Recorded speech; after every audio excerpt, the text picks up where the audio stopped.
नमस्कार मित्रों, मैं भवानी चुफाल अपने YouTube चैनल भानुमति के पिटारे में आपका स्वागत करती हूँ। आज इस पिटारे से क्या निकला? आज इस पिटारे से निकली है दादी नानी के किस्से। कुमाऊं के कुछ ऐसे किस्से जो हमने अपनी दादी नानी से सुने हैं और शायद आज की जनरेशन को ये किस्से पता ही नहीं होंगे। तो आज मैं निकालती हूँ इस पिटारे से अपनी स्वर्गीय नानी के कहे अनुसार एक छोटा सा किस्सा। ये किस्सा है उस जमाने में अपने स्टेटस सिंबल को दिखाने के लिए लोग क्या करते थे। जैसे आज लोग अपने स्टेटस सिंबल को दिखाने के लिए बड़ी बड़ी लग्जूरियस गाड़ियां खरीदते हैं, इलेक्ट्रॉनिक आइटम्स खरीदते हैं, अपना बढ़िया सा घर बनाते हैं। पर ये कैसे पता चलता था कि ये बहुत पहले के जमाने में पहाड़ों में ये कैसे पता चलता था कि ये बहुत ज्यादा मालदार है या धनाढ्य है? कैसे चलता था पता? वो पता चलता था उस घर की गृहिणी की नथ को देखकर। अब आप कहेंगे नथ? हाँ, नथ को देखकर। क्योंकि उस जमाने में जितनी ज्यादा आदमी जितना ज्यादा रिच होता था तो वो अपनी वाइफ के लिए उतनी महंगी, उतने ही भारी नथ बनाया करता था। इवन हमारी दादी नानी जो काफी पुश्तैन है, उनकी दादी नानी से मिली हुई जो उनकी नथ होती है ना, अगर सच में कहूं तो आज की डेट में उतनी भारी नथ तो कोई पहन ही नहीं सकता।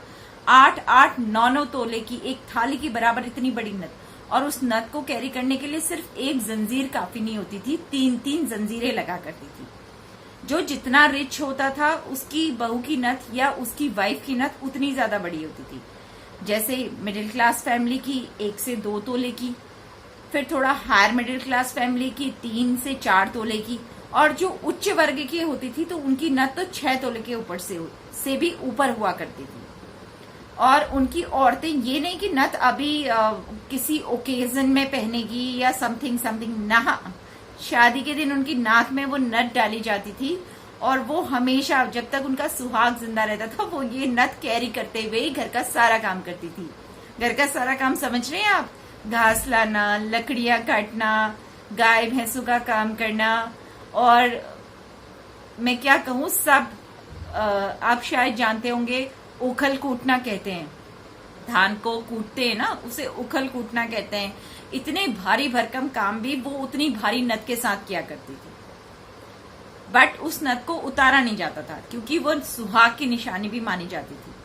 अब तो धीरे धीरे जैसे जैसे जनरेशन टू जनरेशन उस नथ का साइज भी छोटा हो गया है और लोगों ने पहनना भी कम कर दिया है। हम सिर्फ शादी ब्याह फंक्शन या इन्हीं दिनों नथ पहनते हैं। आप सोचिए, मेरी कुछ फ्रेंड्स ऐसी हैं, स्पेशली शाह फैमिलीज को बिलोंग करने वाली, शाह एंड वर्मास, उनकी दादी नानी की नथ देखकर तो मैंने नेकेड आइज देखी है भैया। उनकी दादी नानी की नथ देखकर तो खुद ही चक्कर खा जाएंगे। इतनी बड़ी बड़ी नथें होती हैं उनकी। अभी भी उनकी फैमिली में पुश्तैनी नथ रखी जाती है। और मेरी बस लास्ट में इतना कहना चाहूंगी कि देखिए, आज की डेट में हम कोई भी ज्वेलरी खरीदने का तो शौक रखते हैं पर पहनने का शौक नहीं रखते हैं। पर उस टाइम पे जो बनाते थे, मेहनत मशक्कत और उससे लगन से जो नथ बनाई जाती थी वो एक स्टेटस सिंबल के तौर पर यूज की जाती थी उत्तराखंड में।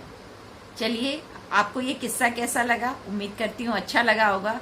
अगर आपको ये किस्से पसंद आते हैं तो please like, share and subscribe जरूर कीजिएगा। आपका बहुत बहुत धन्यवाद।